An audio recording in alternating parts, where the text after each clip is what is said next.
Hi all, welcome to another new vlog in Aarti Balaji Makeover Style. So இன்னைக்கு vlog வந்து கார்த்திக் அவர்களுக்கு பண்ண நிறைய லுக்ஸ் நம்ம பார்த்துக்கிட்டே இருக்கோம். தொடர்ந்து இது வந்து ஜான்சி ராணி அண்ட் பேகம் அஸ்ரத் மஹால், அப்புறம் ராணி பத்மினி. ஸோ இந்த அவுட்புட்டுக்கான குட்டி குட்டி கிளிப்ஸ் இருந்தது.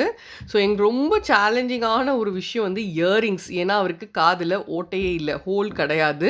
ஸோ ரொம்ப கஷ்டப்பட்டு கயிறு கட்டி கட்டி ஸோ சம்டே அந்த கயிறை வந்து ஃபவுண்டேஷன் போட்டு மறைக்கிறது. ஒரு சிலதுக்கு ரோப்ஸ் யூஸ் பண்ணோம், ஒரு சிலதுக்கு கோல்டு ரோப் யூஸ் பண்ணேன், ஒரு சிலருக்கு பேப்பர் செல்லோ டேப் இருக்கும் இல்லையா, அதை வந்து ஒரு இது மாதிரி போட்டு அதுக்கு மேலே ஃபவுண்டேஷனை அப்ளை பண்ணி அந்த காது கலரோட மேட்ச் பண்ணி, அண்ட் ஒரு சில இதுக்கு டப்ஸு இதுவும் நாங்கள் பண்ணோம்.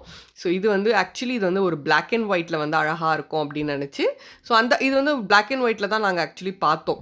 ஸோ ஏன் ஒரு அவுட்புட் பிளாக் அண்ட் ஒயிட்டில் கொடுக்கக்கூடாது அப்படின்னு சொல்லி கொடுத்து ரொம்ப பியூட்டிஃபுல்லாக வந்திருந்தது. இவங்க வந்து பேகம் ஹஸ்ரத் மஹால் அப்படின்னு ஒரு வாரியர், இவங்களும் ஒரு விமன் வாரியர். ஸோ எவ்வளோ பியூட்டிஃபுல்லாக வந்திருக்கு பாருங்களேன். ஸோ இவங்களை பார்க்கல அப்படின்னா கண்டிப்பாக தெரியாது. இவங்க வந்து அண்ட் ராணி பத்மினி ஓட அவுட்புட்டில் வந்து செம்ம பியூட்டிஃபுல்லாக இருந்தார் கார்த்திக் சார். அதாவது அப்படியே ஒரு விமன், ரொம்ப பியூட்டிஃபுல்லான ஒரு அவுட்புட் அது ஆக்சுவலாக. அண்ட் அவங்களுக்கு வந்து சின்ன பெட்டு, அந்த மகாராணிங்கெல்லாம் அந்த அந்த கால அந்த அந்த அவுட் ஃபோட்டோகிராஃபியில் பார்த்திங்கன்னா அது ரொம்ப பியூட்டிஃபுல்லாக தெரியும். இது ஒரு விஷயமே ஒர்க் பண்ணோம் இதுக்காக நாங்கள். ஸோ இதில் வந்து ரொம்ப பியூட்டிஃபுல்லாக அமைஞ்சிருந்தது. அந்த கலராக இருக்கட்டும், அந்த மேக்கப்பாக இருக்கட்டும், அந்த அவுட்புட்டாக இருக்கட்டும், ஒரு ராணிங்க அந்த பெட்டு மேலே உட்கார மாதிரி. அண்ட் ஆன் ஷாட் நிறைய அட்ஜஸ்ட் பண்ணிகிட்டே இருக்கணும், ஏன்னா பர்ஃபெக்டாக வரணும் பிக். ஒரு ஃப்ளீட்டு கூட அசையக்கூடாது, நகரக்கூடாது, தூக்கிட்டு இருக்கக்கூடாது. அண்ட் இது எனக்கு க்யூட்டான பிடிச்ச ஒரு விஷயம். இது ரெண்டும் என்னுடைய பையன்க ரிஷி அண்ட் பத்ரி, நிறைய பேருக்கு தெரிஞ்சிருக்கும். ஸோ ரொம்ப பியூட்டிஃபுல்லாக இருந்தது இந்த பிக்கு. திடீர்னு எதிர்பார்க்காம தான் நாங்கள் எடுத்தோம் இந்த pic. And a family pic like this.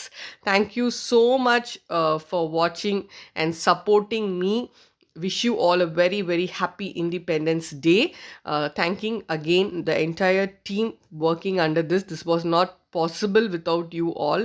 ரொம்ப வந்து இந்த மாதிரி ஷூட்ஸ் பண்ணும்போது நாங்களுமே நிறைய விஷயம் கற்றுக்கிட்டே இருக்கோம். அண்ட் இன்றைக்கி வந்து இதை பார்த்து எங்களுடைய ஸ்டூடெண்ட்ஸ் நிறைய பேர் வந்து இன்ஸ்பயர் ஆகி வேலு நாச்சியார் அம்மா மாதிரியும் ஜான்சி ராணி மாதிரியாவும் அவங்களுடைய இன்ஸ்டாகிராமில் போட்டு எங்களை டேக் பண்ணியிருக்காங்க. Thank you so so so much. And உங்களுடைய பியூட்டிஃபுல்லான கமெண்ட்ஸ் எல்லாமே ரொம்ப அழகாக வந்துட்டுருக்கு எனக்கு. அப்ரிசியேஷன், வேர்ட் ஆஃப் அப்ரிசியேஷன் வந்து பயங்கரமாக பூஸ்ட் பண்ணோம் எல்லாரையுமே. ஸோ அதுதான் எனக்கு ரொம்ப தேங்க் பண்ணுறேன் அந்த ஒரு விஷயத்துக்காக. ஸோ எல்லா ஃபோட்டோகிராஃப்ஸுமே இன்ஸ்டாகிராம்லேயும் நான் அப்லோட் பண்ணியிருக்கேன். அண்ட் யூடியூப்லேயும் நீங்கள் இன்னும் பழைய வீடியோஸ் பார்க்கல அப்படின்னாலும் நீங்கள் போய் பார்க்கலாம். தேங்க்ஸ் ஃபார் வாட்சிங். இன்னும் சப்ஸ்கிரைப் பண்ணல அப்படின்னா கண்டிப்பாக சப்ஸ்கிரைப் பண்ணிக்கோங்க.